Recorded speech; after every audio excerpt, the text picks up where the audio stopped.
They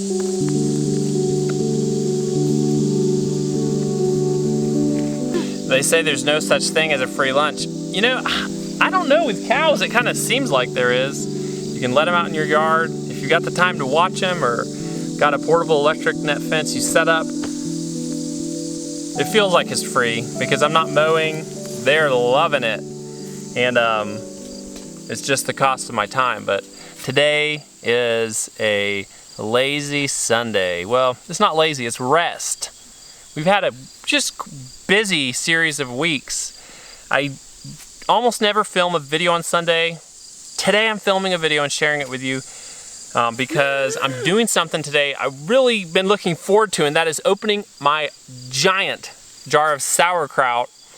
And so I wanted to show you that, and I'm just hanging out here in the yard watching the cows, letting them just top off their rumens, fill up. I'm going to show you what to do with a giant jar of sauerkraut so it doesn't, you know, get too mushy or ferment too long or longer than you'd like it, and so you can keep it, you know, for a long amount of time and eat it. They want to sneak past me here. They can't just be happy hanging out and eating here. They're trying to go down that way into the pasture. They're trying to go out down the road. They always think, hey, this is great grass, but there's probably better grass somewhere else. Moo. Can you say moo like a cow? Is that a moo? I told him, well, I was trying to take him outside and he wanted to hold on to mama. And then I told him, hey, I'm gonna take you outside, we're gonna see the cows. And he just looked up at me and he grabbed onto me. This guy is a big fan of animals and being outdoors. And he understands English. Like, you talk to him and tell him we're gonna go see the cows and his eyes light up. He knows. Yeah, all the ducks and chickens and geese are locked up here for right now just to keep them. They were getting in my way, honestly, feeding the other animals. We've got all these grapes up on this barn here. And these are purple, like a juice grape. But these grapes up here are my favorites. Hey, you sit down for 1 minute right here. They know they're getting close to ready. Just gonna pick one grape. First grape of the season, amazing. I'm gonna take a bunch inside. I'll tell you who likes these, is Brighton. Hey, do you want to try a grape? Have you ever had a fresh grape? He's not a big fan of grapes. I've got to head back down here anyway because the cows are drifting. Not too far, just a little ways. Hey, look. Oh, you guys got dressed up. That's cool. Hey, Brighton, you like these? You remember? We used to eat them every day last year. Here you go. Yummy! Where did you find them? They're growing on the barn, buddy. We used to eat them every day last year, remember? Every day they were ripe. Dad? What? I just don't like these anymore. Well, I may have lost my grape eating buddy for now, but that's okay. He's got opinions this year. What do you think about having the cows out here? I love it. So much more for them to eat. Look, I split this in They're half. about ready to pop. I wonder if we couldn't, like, I wonder if this would make a natural barrier since it's just weeds and we could put the electric fence, like, I don't know. I think I could just put a lawn chair right here and hang out in the shade. You know what else we could do is we could snap beans. We could just sit here and snap beans. I think they've eaten enough. They look pretty full. They've been eating for solid out here on good grass for about an hour and a half. I'm gonna herd them up in here.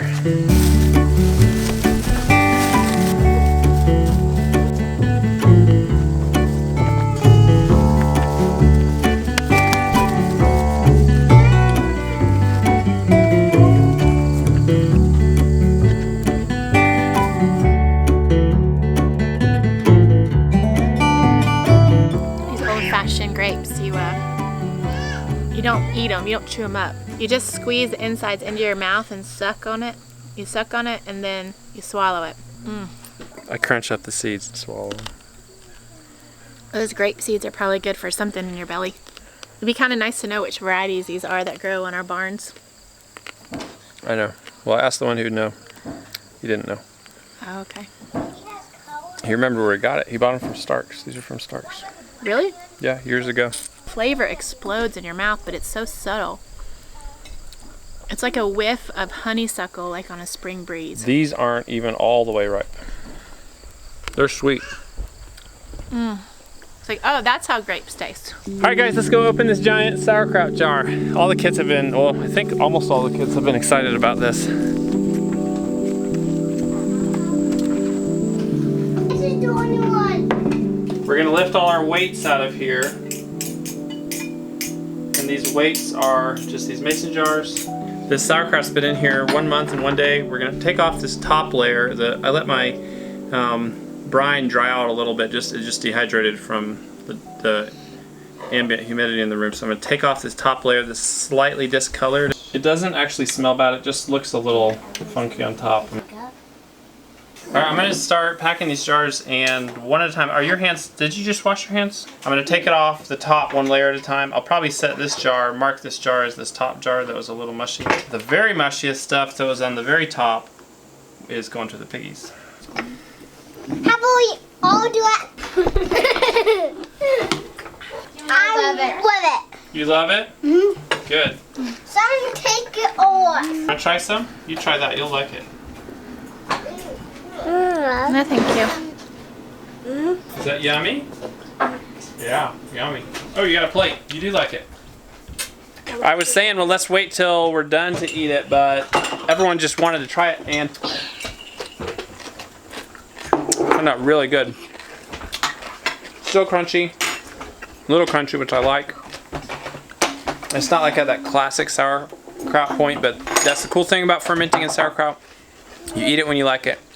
I like it crunchy like this. Me too. At a month. Some people would say this isn't even sauerkraut. But this is how we're going to put it in the fridge. And that'll kind of freeze the fermentation process. The only person who hasn't tried this yet is Brianna.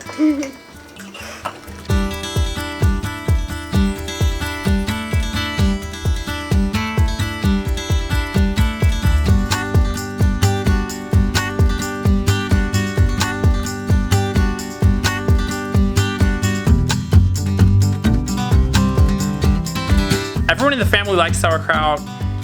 One person is a little ambivalent. She's eating it though. How's that? I like it on a sandwich. Lorraine at So the Land said, why don't you try to eat it like in things, not just take big bites of it. And I find that if I put it in something, I'm okay with it. Or on something. Nice. Yeah, this is good. All right, guys, we got 5 half gallons. This is just like an abundance from just basically 2 rows, 1 bed, and we have fresh cabbage. Still have fresh cabbage in the fridge.